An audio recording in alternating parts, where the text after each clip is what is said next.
Donc me voilà mûr pour entrer en escadrille opérationnelle. Et à mon grand bonheur, je suis désigné sur F-104 parce qu'on aurait pu m'envoyer sur Mirage et venant de France. Mais je suis bien désigné sur 104 et ça me plaît parce qu'il y a une escadrille dans laquelle je veux absolument parvenir. C'est celle où mon père se trouvait, la 350. Et je le fais savoir et je n'ai pas dû insister beaucoup. On m'a tout de suite désigné pour aller à la 350e escadrille, mais avec auparavant, bien sûr, la formation au Flight TF, qui à l'époque est dirigée par Dasseville, entouré d'adjudants-chefs très chevronnés, Jan Govaerts, François Baudard, Fox de Vos, Guy Famen. Donc je suis dans une équipe de choc. Je fais une transformation sur 104, je peux dire très honorable. Dasseville me met des bonnes notes, j'en suis content. Mon lâchage solo se passe très très bien, mais il faut dire justement que ce bagage que j'ai acquis en France m'aide aussi à aller un petit peu plus vite, puisqu'on a déjà, si on veut, exercer la position de leader de formation, ailier, mais leader aussi, en prenant des élèves dans l'aile, etc. Parce que ça vaut une anecdote, c'est que Jan Govaerts décide ce jour-là de me lâcher, il dit « Guy, on y va ». On sort du dispersal qui était caché dans les bois et on arrive en plein brouillard. Je ne sais pas quelle était la couleur du terrain, puisqu'on a des codes, mais c'était vraiment pas fameux comme météo. Et je le regarde, et il me regarde, il me dit, mais Guy, avec, ça va, hein, on y va, hein, mais fais attention. Il dit, je reste dans ton aile, je colle à ton aile, vas-y doucement dans tes virages. Et effectivement, j'ai décollé avec le Yann dans mon aile. On est monté à 30 000 pieds sans jamais voir le soleil. On est revenu en GCA et tout le souvenir que j'ai, c'est les loupiottes brillantes de l'avion de Govaerts qui brillaient dans mon cockpit et le Yann. Et on est venu dans le mauvais temps se poser et j'ai fait mon premier solo comme ça. C'est quand même pas mal. Je suis ensuite passé à l'escadrille proprement dite, la 350e, où j'ai plusieurs CEO, Sergoris, Bieuvelet, CEO Buzyn aussi. Et je suis directement pris pour une campagne de tir pour apprendre à tirer au canon. Et j'ai le bonheur d'apprendre à tirer au canon avec Palmer de Vlieger. Et le Tower, l'avion qui tire la Clash au-dessus de la Méditerranée, c'est Steve Neutz. Mais il y a une particularité. Ce team acrobatique fait ça évidemment de façon plus précipité que le font la coutume. Je dirais que sur un trajet, par exemple, on fait 4 passes.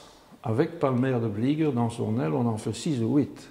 C'est toujours des virages très serrés, etc. Mais je me débrouille bien. Et je mords sur ma chic, on atterrit et je vois encore... On arrive au dispersal, le grand Steve est là. Il dit « Ça va le gamin ?» « Pas de problème. » Il est lâché. C'est une fierté pour moi, surtout de cette façon-là. Ensuite, continue cette période en opération qui est une période formidable parce que Dieu sait si on est assis dans une machine merveilleuse. Elle a été décriée en l'appelant l'avion qui faisait les veuves. Ce n'est pas le cas, c'est un avion formidable sur lequel tout le monde a aimé voler. Évidemment, il était pointu.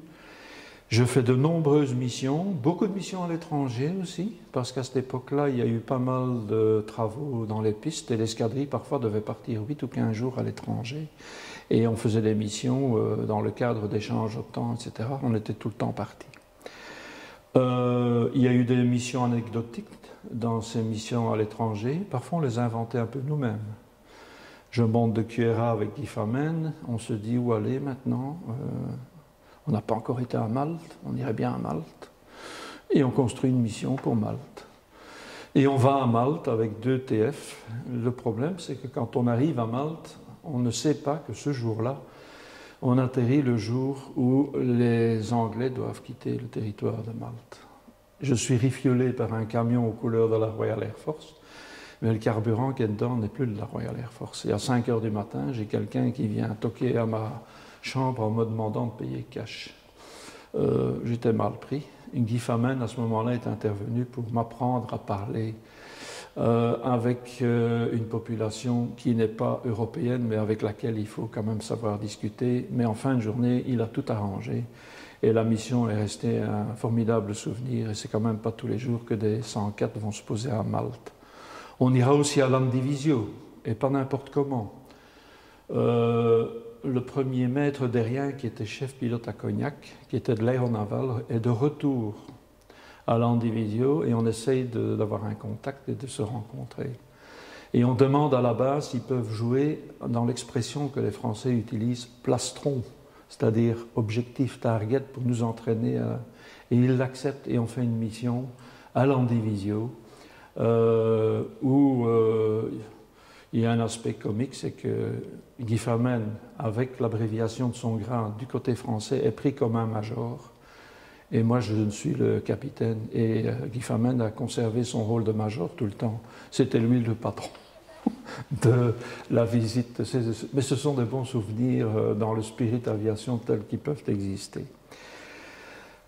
J'ai l'honneur de servir sous Soufnonguel, qui est quand même un souvenir mémorable parce que c'était vraiment le chef de corps de sa période. Lui, il entraîne ses pilotes contre la guerre froide. Et tout le monde qui est passé s'en souvient. Hélas, patatras, deuxième patatras de ma carrière, un patatras médical à nouveau. La petite tension artérielle qui s'était manifestée avec l'âge augmente un peu et on ne veut plus que je vole sur F-104. On veut me déprofiler F-104. C'est Soufnonguel qui m'appelle dans son bureau alors que je suis nommé juste Flight Co à la 350. Ce jour-là, j'ai pleuré.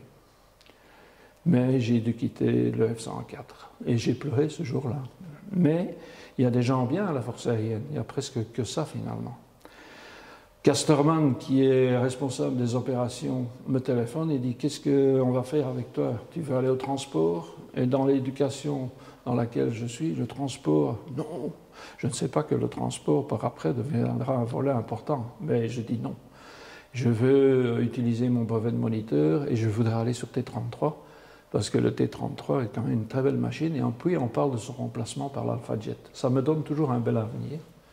Et donc, j'embraye sur une phase opération aussi, mais comme instructeur sur T-33, ce qui est une merveilleuse phase parce qu'on entraîne tous les pilotes à la veille de les livrer en escadrille et on effectue toutes les manœuvres possibles et imaginables telles qu'on les exerce en escadrille opérationnelle même.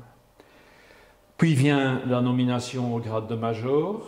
Ça veut dire recevoir un commandement. J'espère obtenir la 11e escadrille ou l'Alpha Jet. Et là, on préfère me mettre CEO sur Marchetti. Je regrette un peu, puis je ne regrette plus de nouveau.